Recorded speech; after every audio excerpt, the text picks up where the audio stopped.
AK குடும்பத்தை சார்பாக உங்கள் அனைவரையும் வரவேற்கிறேன். தினம் ஒரு திருக்குறள் மூலமாக உங்களை சந்திப்பதில் மகிழ்ச்சி. இன்று நான் கூற இருக்கும் திருக்குறள், பருகுவார் போலினும் பண்பிலார் கேண்மை பெருகலின் குன்றல் இனிது. இதன் பொருள், நட்பு கொள்ளக்கூடிய நண்பர்கள் அவரை பார்க்கும்போது நம்மை உடனடியாக சேர்த்து கொள்ளலாம், அவரை நம்மோடு என்று நினைக்கும் வண்ணம் இருப்பார்கள். அவர்களை சேர்த்துக்கொள்வோம், அவர்களோடு நாம் அனைத்து உறவுகளையும் பகிர்ந்து கொள்வோம், அனைத்தும் செய்வோம். ஆனால் அப்படிப்பட்டவர்கள் பண்பில்லாதவர்களாக இருக்கும் பட்சத்தில், பண்பில்லாதவர்களாக இருக்கின்ற தருணத்தில் அவர்களை நாம் என்ன செய்ய வேண்டும் என்றால், சேர்த்து கொள்ளக்கூடாது. அவர்களுடைய உறவை, அவருடைய நட்பை நாம் பெருக்கிக் கொள்ளக்கூடாது, குறைத்து கொள்ள வேண்டும் என்று கூறுகிறார் வள்ளுவர். எல்லாவற்றுக்குமே இது பொருந்தும். நல்லவைகளை எப்பொழுதும் நான் நீட்டித்துக் கொள்ள விரும்புவது உண்மைதான்.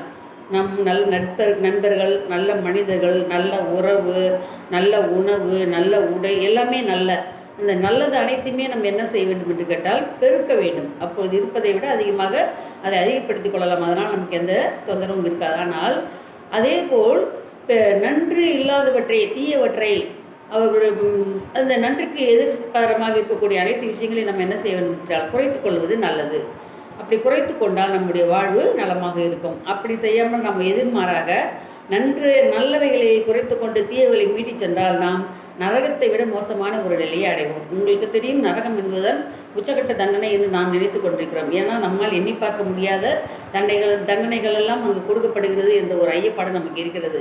ஆனால் அதைவிட அதிகமான தண்டனையெல்லாம், அதை விட அதிகமான கொடுமை, அதை விட அதிகமான துன்பம் அனைத்தும் நமக்கு இங்கு வந்து சேரும். எதனால் என்று கேட்டால், நல்லவை அல்லாதவற்றை நாம் நீட்டிப்பதாலோ அல்ல அதை கடைபிடிப்பதாலோ அதை நாம் போற்றி பாதுகாப்பதாலோ நமக்கு நிறைய கஷ்டங்கள் தான் வந்து சேரும். ஆக நட்பில் கூட நண்பர்கள் கூட பண்பு உடையவர்களாக இருந்தால் அவர்களோடு நட்பை நாம் தொடரலாம். நட்பை நாம் அப்படி பாதுகாத்து வைத்துக்கொண்டு வாழ்வு முழுவதும் அவர்களை நம்மோடு இணைத்துக்கொண்டு நம் வாழ்க்கை பயணத்தில் அவர் கையை பிடித்துக்கொண்டு நாம் செல்லலாம். ஆனால் அவர் பண்பில்லாதவர் என்று தெரிந்த உடனே நாம் என்ன செய்ய வேண்டும்?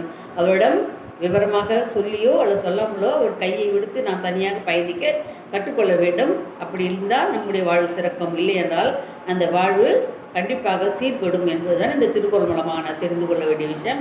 நன்றி, வணக்கம். நாளை சந்திப்போம்.